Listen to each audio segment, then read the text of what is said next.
Hola a todos y a todas, bienvenidos a la sesión de Graffiti y Street Art. Eh, en relación a esta ha habido varias dudas sobre si es graffiti o es street art. Formalmente inicia con graffiti, sin embargo, ahora graffiti es una categoría más del street art. ¿Cuáles son las diferencias? Ambos son subversivos.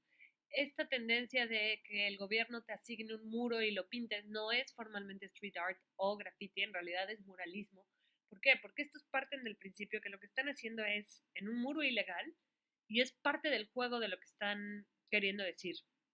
El graffiti sobre todo le habla a grafiteros y tienen muchos códigos que solo van a entender grafiteros, mientras que el street art busca un público mucho más grande. El graffiti solamente incluye dibujos y escritos, puede ser con pintura en spray o puede ser tallando la pared, que es el ejemplo que tienen en esta imagen, que es de B. Hills. El street art utiliza muchísimos materiales para lograr su mensaje en la pared. Puede usar stickers, stencils, wheat pasting, bombing, que es cuando pones muchos carteles en una misma ciudad en un tiempo corto. Y por ejemplo, Invader, que es muy famoso por hacer figuras como si estuvieran pixeleadas, viene como de los videojuegos de los 80s, pero ahora también hace figuras populares súper conocidas en versión pixeles, como Alicia en el País de las Maravillas. Y Atlas es otro street artist que trabaja sobre todo con tipografía y hace instalaciones, no solamente pega stickers en la pared. El graffiti puede ser gang, que es decir, le pertenece a una pandilla en específico, tagger, que puede ser la firma de un grafitero, convencional, que es el que todos hemos visto, y ahora el graffiti ni siquiera tiene una regla sobre cómo hacerlo bien, cómo hacerlo mal. Los primeros grafiteros, que son los de Nueva York, oficialmente como grafiteros, no tenían una formación artística. Eventualmente algunos diseñadores van a empezar a hacer graffiti, pero los primeros no tenían mucha noción de retículas o de tipografía. Puede ser ideológico, que es cuando trabajan para alguien, o writing taggers, que son los que van escribiendo mensajes por las puertas y las paredes.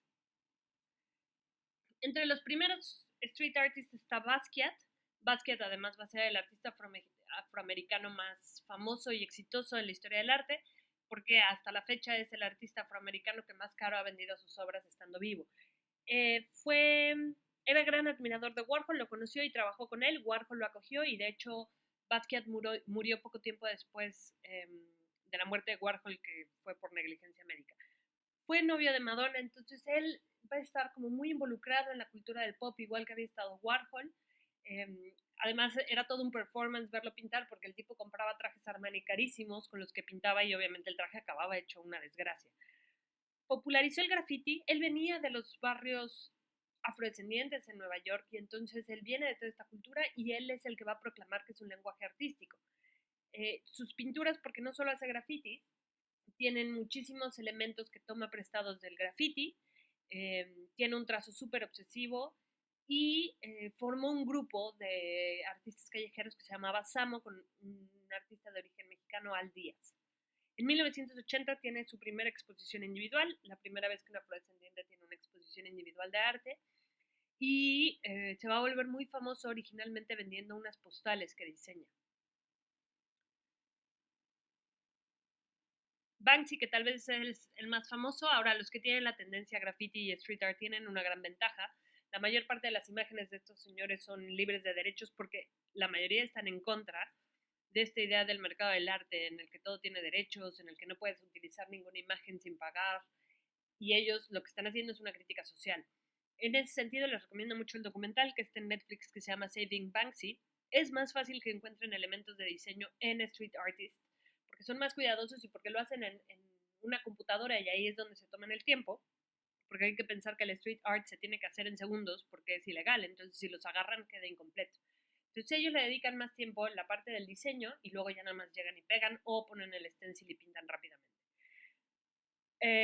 El documental cuenta cómo los grafiteros hoy están arruinando las obras de Banksy para evitar que un señor llegue, compre los muros y los subaste, porque están en contra de las subastas. No todos, pero sí la mayoría. Usualmente es crítico y con un humor negro.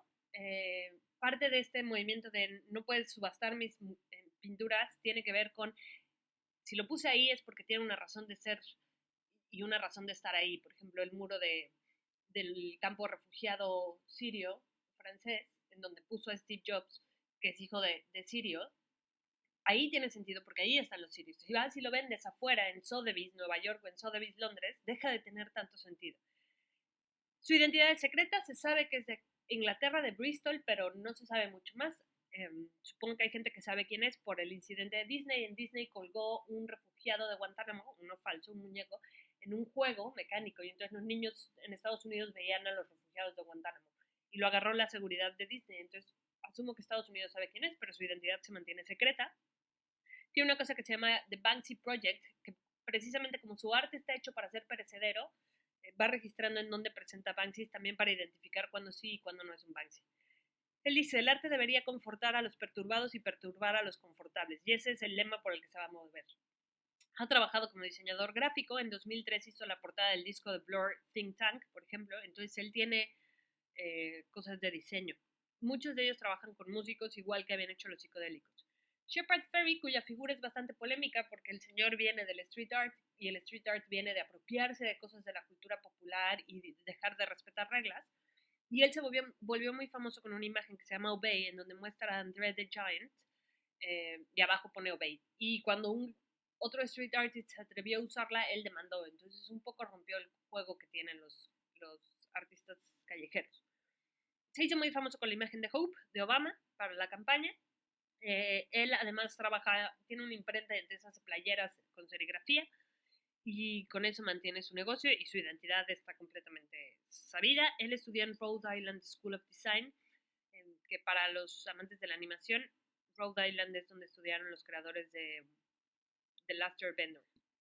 Blake Lerat, que durante mucho tiempo se supusieron que era una personalidad más de Banksy, en realidad ya se sabe quién es el francés Javier Proulx. Él trabaja con la metáfora de la rata, esta idea que las ratas son las primeras en huir cuando el barco se está hundiendo. Bueno, él pinta ratas en París porque el barco se está hundiendo, es decir, la ciudad se está hundiendo por la desigualdad, por la injusticia, por el capitalismo y por muchas otras cuestiones que hacen que las ciudades se vuelvan inhabitables. Usa sobre todo estampas y stencils. No es que solo pinta ratas, pero usualmente la rata es un elemento común y presente en su obra. También es crítico como Banksy, y va trastocando la imagen icónica de París, esta imagen romántica que tenemos de París. Pues sí es cierta, no es que París no sea todo lo bonito que dicen que es, pero también está rodeada de un cinturón de pobreza por una cuestión racial bastante cuestionable, y alguien lo tiene que decir. Sun, de las pocas mujeres del movimiento, ella hace sobre todo figuras humanas. Está inspirada por la historia del arte y por el folclore, y entonces toma cosas prestadas de distintos folclores y hace imágenes de personas que pone en lugares abandonados, y que lo que se supone que tienen que hacer es encontrar al espectador, cuestionarlo y hacerlo sentir incómodo sobre la apropiación cultural, sobre el whitewashing, sobre la colonización y varios conceptos más así. Ella dice, almacenamos en nuestro cuerpo un retrato que se puede volver una radiografía de nuestras experiencias. Entonces, en estas imágenes de la gente uno puede entender las experiencias de la persona retratada. JR, que es fantástico, tiene varias pláticas en TED Talks. Les recomiendo que vean absolutamente todas, tengan o no tengan la tendencia. Además, trabajó hace poco con Agnès Varda y acaba de sacar una película sobre su experiencia con Varda antes de que muriera la directora. Es de las directoras de cine más famosas que ha habido. Y él, sobre todo, hace stickers que luego pega, pero sus proyectos también tienen una noción de incidencia social. Por ejemplo, hubo una vez en donde llevó sus grandes fotografías impresas y las pegó sobre láminas, y esas láminas sirvieron para crear techos. Entonces no es nada más llegar y pegar cosas. También estuvo en la India, y que va prohibido el graffiti, y entonces creó unas imágenes que parecía un cartel blanco, y cuando entraban los colores en este festival de lanzar polvos de colores, aparecía el mensaje. En 2006 creó Portrait of a Generation, con el que denunció la vida burguesa en París. En 2007 Face to Face, es la exhibición ilegal más grande del mundo, en donde presentaba a palestinos e israelitas enfrentándose cara a cara, un poco desmitificando esta idea de que siempre han sido rivales y que en sí mismos son rivales, y que el conflicto ahí es más bien un conflicto político, no un conflicto social. En 2008 hizo el viaje para el proyecto Women Are Heroes, en donde se dedicó a imprimir imágenes de caras de mujeres para reconocer todo el trabajo que hacen. Y en 2011, junto con TED, creó un proyecto que se llama Inside Out, que de hecho ha trabajado en México, en la que tú mandas tu imagen, él te la imprime, te la devuelve y tú la pegas. Y esta imagen tiene un significado social al que solo puede acceder la comunidad. Por eso no es él imprimiéndolo, más bien creándolo e imprimiéndolo, es alguien creándola que tiene sentido que la cree y poniéndola en donde le parece que tiene que estar esa crítica. Hace poco trabajó en un sube y baja que estaba entre la frontera de Estados Unidos y México. Futura, que no hay imágenes sin derechos del señor Futura, pero él es diseñador industrial y gráfico, entonces tiene varias cosas en donde aplica la tendencia del street art. Por ejemplo, hizo unos juguetes con la marca Medicom, en donde decora estos robotcitos de juguete con cosas de graffiti. Él inventó lo que es el graffiti abstracto y es el primero en llenar un vagón de tren de metro con graffiti. La última, la que voy a mencionar, aunque hay muchísimos, pero vale la pena mencionar a una mujer que además es mexicana. Serrucha no solo hace street art, también tiene performance, interviene la ciudad. Para ella el concepto de intervenir la ciudad no es solamente con imágenes, también hace intervenciones con música y con baile. Sobre todo trabaja temas de violencia de género, que en México tiene mucho sentido.